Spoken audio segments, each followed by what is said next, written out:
Ouvrons notre Bible au livre d'Ésaïe 8, Ésaïe chapitre 8. Invasion assyrienne prédite. Invasion assyrienne prédite. Ésaïe 8, versets 1 à 8.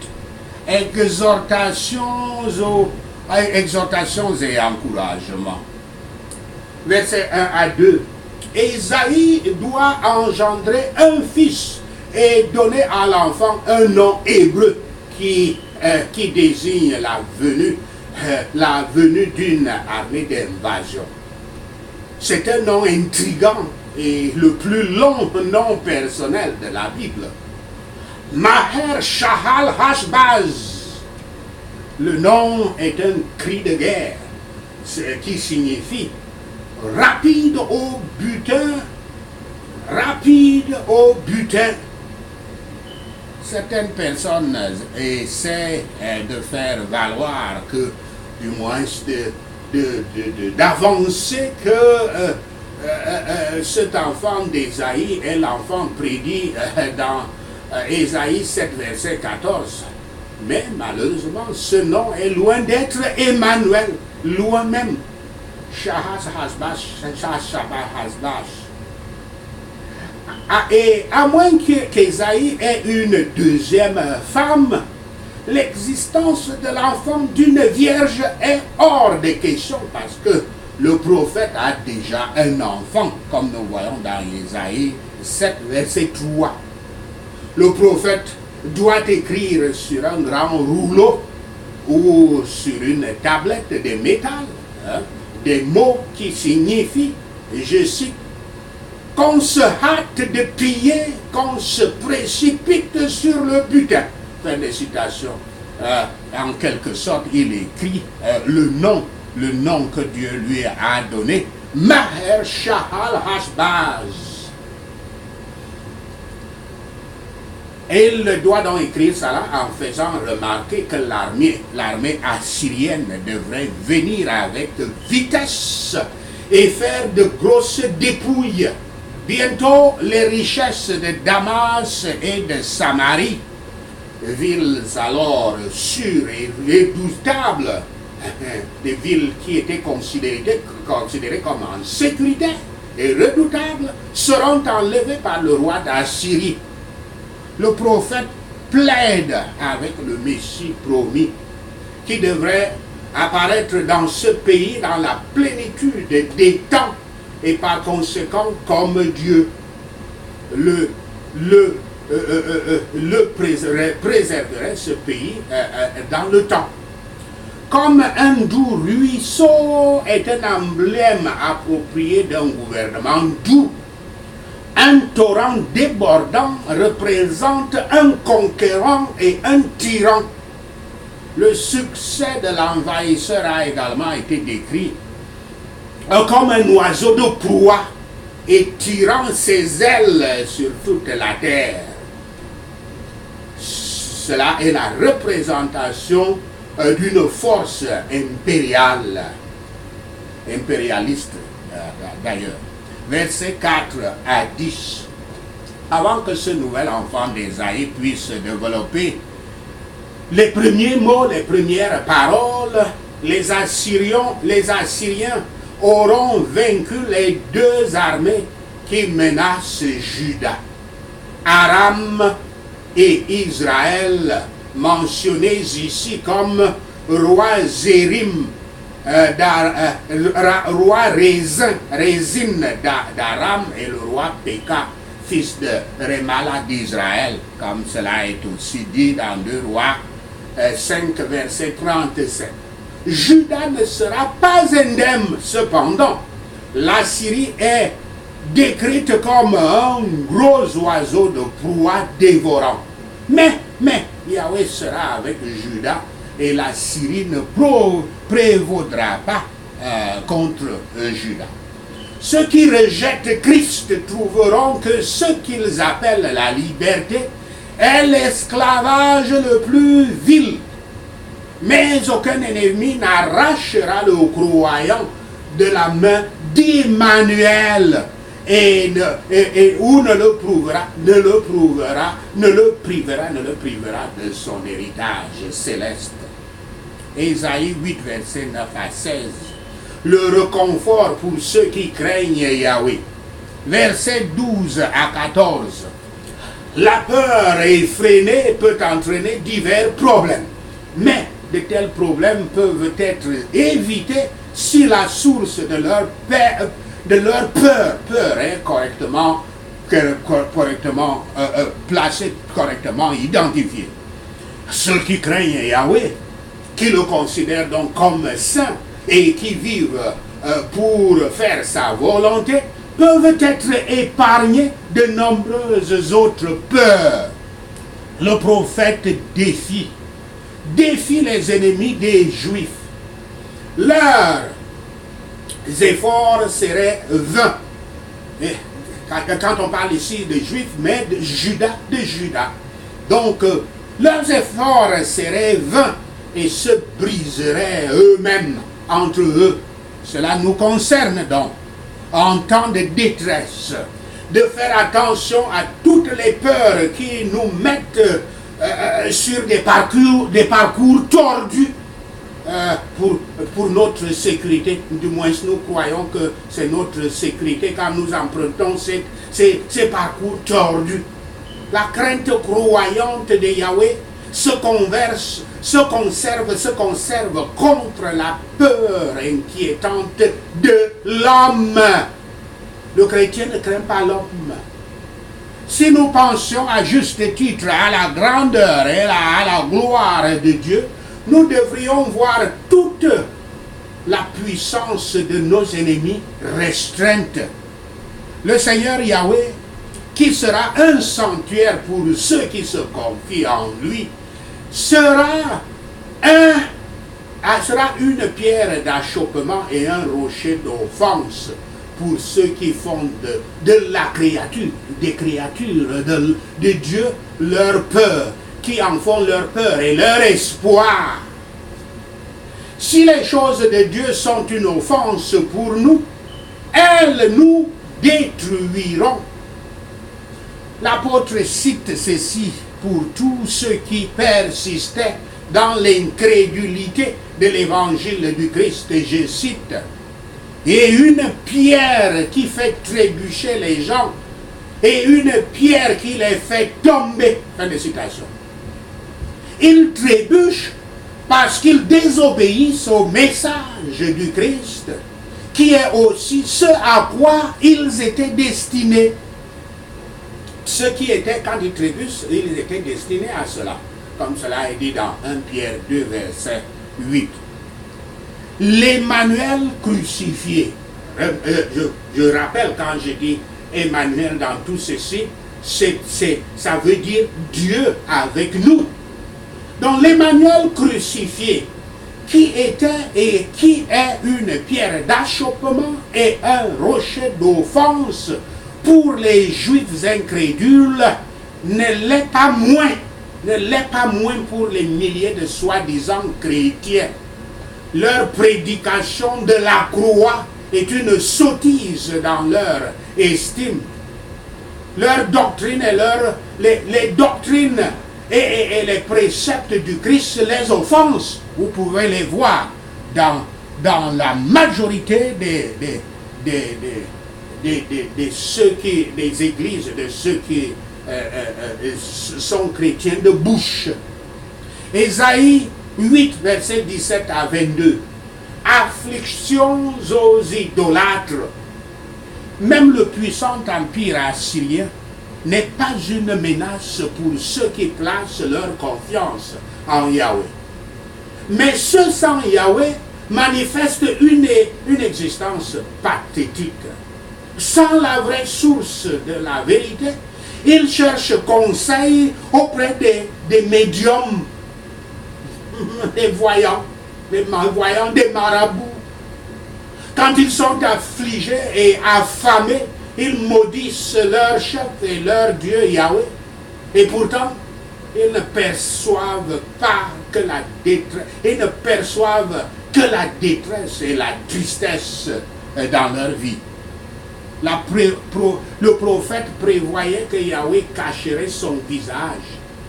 Mais il rechercherait à nouveau son retour, par les prières bien évidemment, il chercherait son retour en leur faveur. Bien que n'étant pas des signes miraculeux, les noms des enfants étaient des monuments commémoratifs de Yahweh, propres à susciter l'attention. Les Juifs incrédules étaient enclins à demander conseil à n'importe quoi, à des devins de différentes descriptions qu'on invoque, aux morts qu'on invoque au cours des cérémonies folles et pécheresses. Pouvons-nous essayer de savoir comment nous pouvons consulter notre Dieu, Yahweh, et arriver à la connaissance de son esprit? C'est pourtant simple. Mais il nous suffit tout simplement d'être humble et obéissant à lui. À la loi, pouvons-nous être donc obéissants à la loi et au témoignage du Saint-Esprit? Car là, vous verrez que ce qui est bon et ce que Yahweh exige.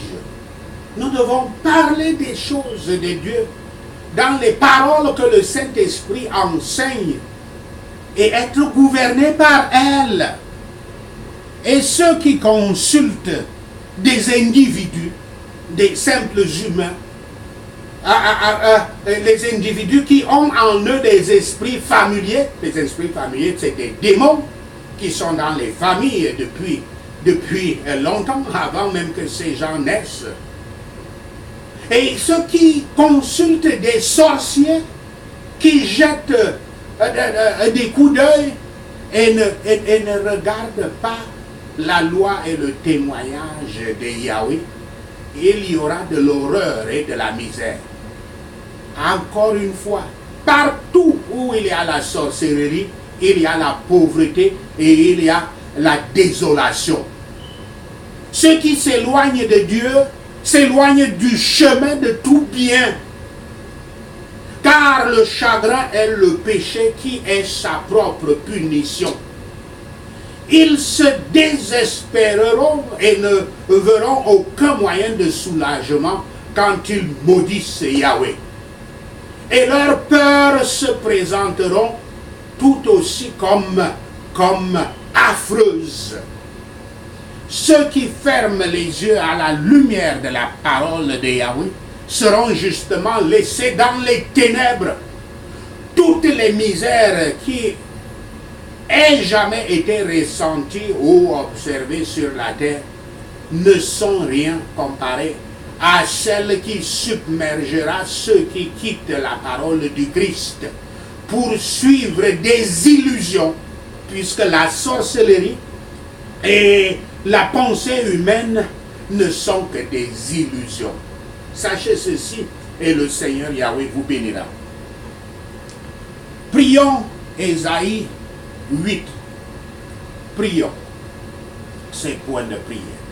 Seigneur Yahweh, les gens ont rejeté tes eaux doucement coulantes et se réjouissent plutôt des eaux de la rivière, se réjouissent des puissances ennemies et étranges au nom de Yahshua le Messie. Yahweh Shaphat amène contre eux les puissants flots, oui, les envahisseurs les plus puissants avec toute leur pompe, au nom de Yahshua le Messie. Seigneur Yahweh, fais que les puissants flots débordent tous leurs canaux, courent sur toutes leurs rives, au nom de Yahshua le Messie. Père Yahweh, laisse ces eaux s'infiltrer dans leur église, en tournant dessus, en passant à travers et en atteignant le cou, au nom de Yahshua le Messie. Seigneur Yahweh, fais que leurs ailes déployées couvrent, les ailes déployées des envahisseurs couvrent la largeur de leur pays. Oh, Emmanuel, au nom de Yahshua le Messie.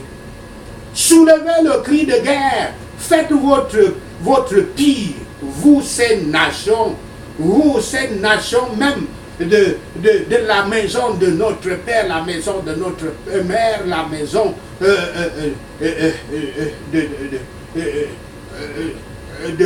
de nos belles familles. Donc, soulevez les cris de guerre. Faites votre pire, vous, ces nations, et vous serez brisés au nom de Yahshua le Messie. Écoutez, toute terre lointaine, nations incroyantes, préparez-vous à la bataille, mais soyez brisés au nom de Yahshua le Messie. Concevez votre stratégie, mais elle sera contrecarrée au nom de Yahshua le Messie. Proposez votre plan, mais il ne tiendra pas, car Yahweh est avec nous, ô Emmanuel, au nom de Yahshua le Messie. Avec ta main puissante sur moi, Yahweh, et je suivrai ton avertissement. Je ne suivrai que le chemin je ne suivrai pas le chemin de ce peuple, de ces nations, au nom de Yahshua le Messie. Je n'appellerai pas conspiration tout ce que ce peuple appelle conspiration au nom de Yahshua. Je ne craindrai pas ce qu'ils craignent. Je ne craindrai pas au nom de Yahshua le Messie. Yahweh Tout-Puissant est celui que je dois considérer comme saint. Il est celui que je crains. Il est celui que je dois redouter au nom de Yahshua le Messie. Yahweh sera un lieu saint au nom de Yahshua le Messie. Pour le pays et l'Église, Emmanuel sera une pierre qui fera trébucher le peuple et un rocher qui le fera tomber au nom de Yahshua le Messie. Et pour les gens de l'Église, il sera un piège au nom de Yahshua le Messie. Beaucoup d'entre eux trébuchent, ils tomberont et ils seront brisés. Ils seront pris au piège et capturés au nom de Yahshua le Messie. Je lève ce témoignage d'avertissement et scelle les instructions de Yahweh parmi ses disciples au nom de Yahshua le Messie. J'attendrai Yahweh qui cache sa face aux descendants de Jacob, au pouvoir méchant, aux puissances méchantes de la maison de mon père, de la maison de ma mère, de ma belle famille, au nom de Yahshua le Messie. Je fais confiance au Père Yahweh, au nom de Yahshua le Messie. Me voici, et les enfants que Yahweh m'a donnés, au nom de Yahshua le Messie. Nous sommes des signes et des symboles dans l'église de Yahweh Tout-Puissant qui habite sur le mont Sion, au nom de Yahshua le Messie.